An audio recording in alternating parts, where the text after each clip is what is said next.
This is the story of John and his discovery that the corporate benefit known as internal pathing and career mobility is a scam.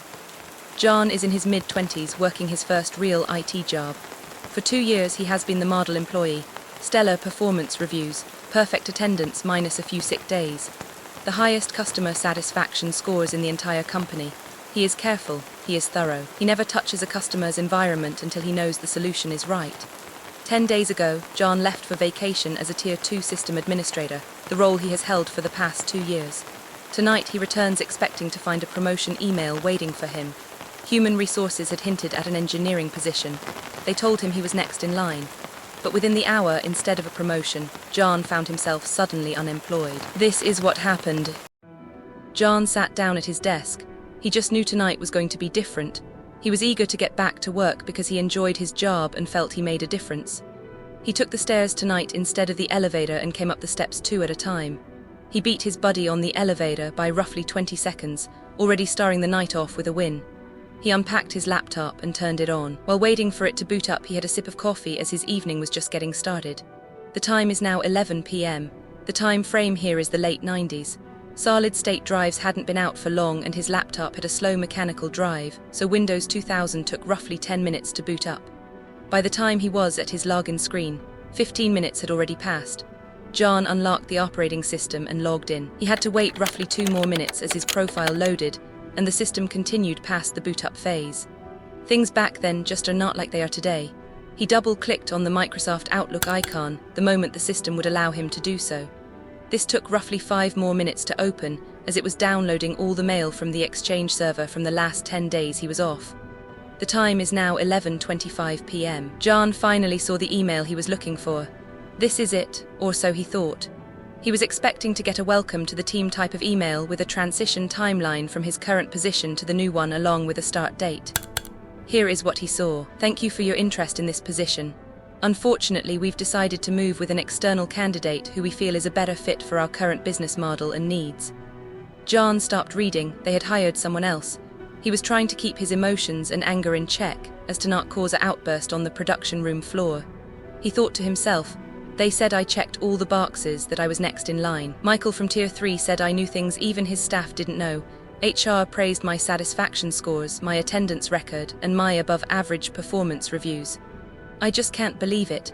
The gall of this email, they want me to apply for other opportunities as they come up.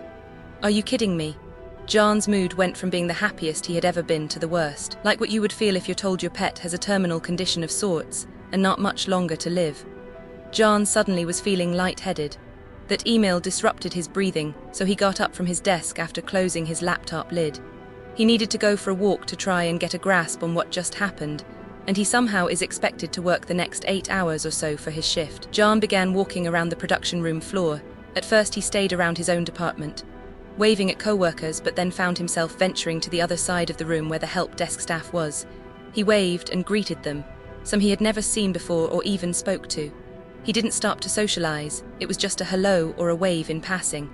Subconsciously, John was waving goodbye, but at the time he obviously didn't know that. John continued walking, even went out the exit door to the stairs and went down a flight. It was at this point that he thought about just going home, but he wanted to talk to his manager first and see if he had any other insight. He wasn't expecting much as his manager was a late 40s yes man whom he just tolerated. But that's what you do when you're young and hungry for the next thing. At this point, John had been walking roughly 10 minutes, and outside of his state of disbelief he felt all right. He made his way back up to his floor and walked to his manager's office. John decided he's going to just flat out ask him, not worried about being politically correct. The time now is about 11:45 p.m. John knocked on the door and walked into the manager's office. For some reason, this guy always kept his door shut, even though he was the only one in management row and you have to walk roughly 5 minutes from our department to even get to him. We exchanged pleasantries. He asked how my vacation was, etc. I flat out asked him about the promotion because I knew that he knew. He replied, well, they went with an external candidate. Like I was an idiot and didn't read the email. I told him I checked all the boxes and stuff, and he interrupted me saying, John, sometimes in the land of business, the most qualified candidate does not get the role. The bottom line here is myself, and HR didn't want to lose you from your current position, as you're too important to us here.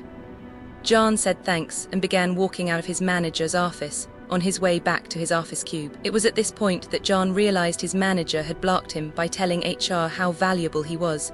But the reality is he didn't want to have to go through the process of interviewing a replacement and then training. To do what I do takes a good 6 months to ramp up someone to speed from the background checks to actually getting your customer account. Some customers have their own background checks they do, along with internal training on their systems. John also figured out that the whole internal pathing and career mobility slides that HR showed off during his new hire orientation was just a scam. No one gets promoted.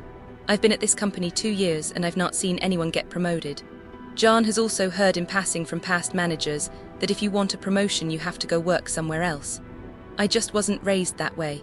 My mom and dad always said to work hard, be honest, go above and beyond and good things will happen. I don't know about that now, this isn't 1962, and working at a General Motors plant in Detroit. John is now back at his desk, the laptop lid still closed, sitting in the chair, still in a state of disbelief and shock. He looks at his coffee cup, but it's been sitting for over an hour. It's gotten cold by now. John overhears his co-workers talking about a customer server acting up, then hears his co-workers' speakers playing a sound when a new ticket comes in. At the current moment though, John just can't. 2 years he has worked at this company, and all he got last year was an attaboy email and a 2% cost of living raise. The bonuses were slashed from the budget he was told, but his manager still got his because John overheard him on the phone to his wife. John found if he goes into the next office, which is unoccupied, the internal walls do not have any sound deadening or insulation in them, so when he's on the phone he can hear everything. John is at a crossroads now. The time is now a few minutes past midnight. He knows that if he asks to go home it'll get denied since he just got back from vacation. He was just in the manager's office so he can't play the sick card. Back then no one talked about mental health. If one brought that up you were immediately labelled as a crazy person. John has always been a saver and very frugal with his money. He drove an older, used Toyota Corolla with roughly 150,000 miles on it. He has around $5,300 in his checking and savings accounts. The 401k was just started 2 years ago, but roughly has 10,000 in it. John has quickly realized that this is now what people refer to as a dead-end job, meaning this is all you're going to get, no career path to go upwards. It was then John made the decision that would change his life forever. John got up out of his chair and put on his coat, grabbed his umbrella and lunchbox, then left. John walked out the side exit door to the stairs, and he didn't even say goodbye to any co-workers or tell anyone anything. He begins the long walk back to his car, pouring down rain and he didn't even open his umbrella. He's getting soaked. He doesn't care. The cars you see in the background are reserved for management. The regular workers like myself have to park way in the back of the parking lot, even this late at night. I never understood why, because no one is even here until 9 a.m. and we're all gone before then. You may have noticed the human resources hours of operation in that rejection email. They work out of a different building. This was the first time I ever quit a job, let alone walked out of. I always gave a 2-week notice and sometimes even let that extend because I cared about the companies. But not anymore. My mindset has completely changed all in the span of the last hour or so. I watched them lay off good people with no notice in the past, like they were just throwing out the trash. I have also overheard managers talking bad about past employees, like everything they did was wrong, and that wasn't the case at all. I kept my mouth shut and minded my own business. But now these bonehead decisions have impacted me, so I'm doing what I feel is right. In my state, it's always operated under common law principles of at-will employment, which allow the employee or employer to end the business relationship at any time without needing to provide a reason. I printed out and kept copies of all my reviews at home, so maybe that will help me land my next role along with customer feedback form emails, which the system would email us when a customer filled out a survey on a ticket. They never said it was internal only or otherwise, so we will see. John began his drive back home. He has just passed a Taco Bell and is going to turn around and get him some Burrito Supremes. He rarely gets those and feels the need to treat himself a little tonight. He is feeling shaky about his decision, as right now it wouldn't be too late he could go back. He could just say his stomach was upset and he ran out to get some Pepto or something.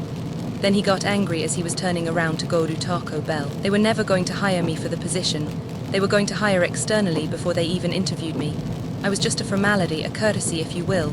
They just wanted a box to check to say they interviewed so many candidates per state employment laws.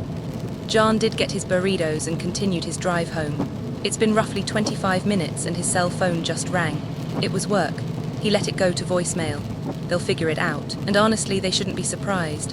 What did they think would happen? Did they expect me to say, yeah, okay, thanks? Nah, can't do it. If you let people walk over you once, they will continue to do it until you stop it from happening. This was me stopping it. The aroma from the burritos is putting John in a semi-better mood. He's pulling into his parking spot now as he's made it home. As John entered his apartment, the first thing he did was set his food on the coffee table, then get out of those soaking wet clothes. He took a quick warm shower because he was a little chilled. He dried off and put on his favorite hoodie, dried his hair and walked back out to his living room. He turned on the TV and found the replay of tonight's baseball game, so he is watching that. He's still processing the events of the last 90-ish minutes, as this is uncharted territory for him. John feels nervous and relieved at the same time. Work has called 2 more times since the car drive home and he has went radio silent. He turned his cell phone off. They lied to him, telling him he was next in line, exceeded this and blah blah.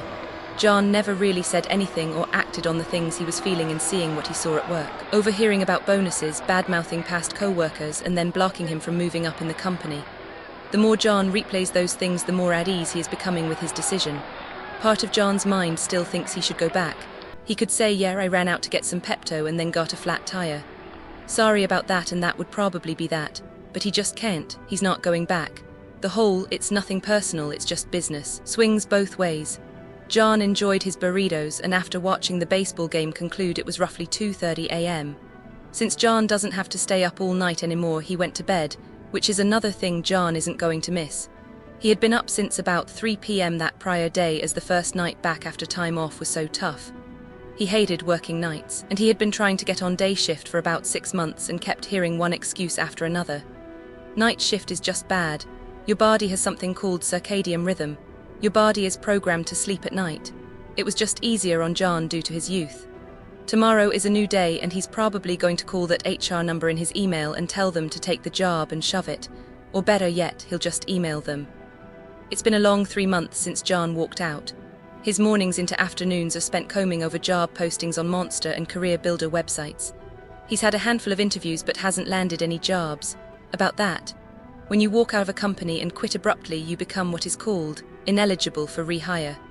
So any company who is verifying employment can verify those dates and get a yes or no if you're eligible for rehire. The problem John is having now is, despite his positive customer comments on incidents, his stellar job performance reviews, companies do not like that he quit in the fashion that he did. That's just tough. The day after John left that company, he filed for unemployment the next day.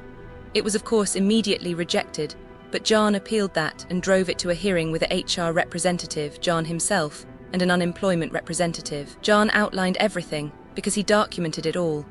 Once he showed his stellar reviews and customer satisfaction emails, he won his case pretty easily.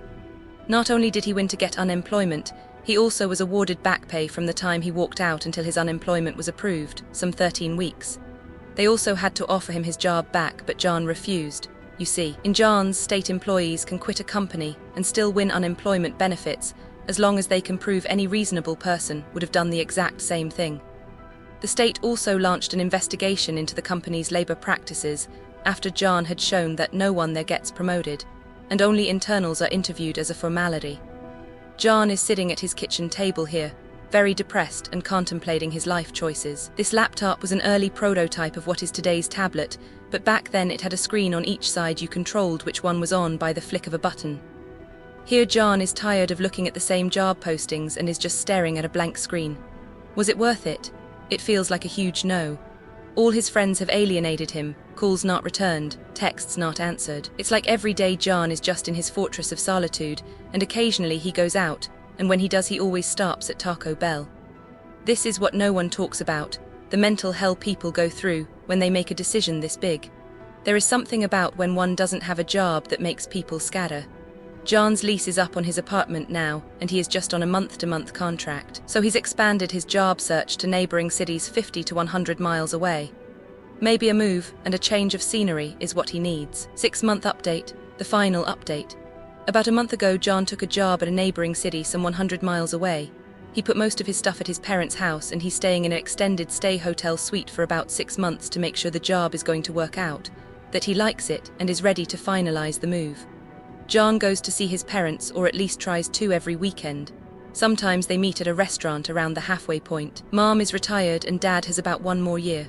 John loves his parents and knows they won't be around forever, especially being in the workplace and hearing stories of other co-workers whose parents have passed on.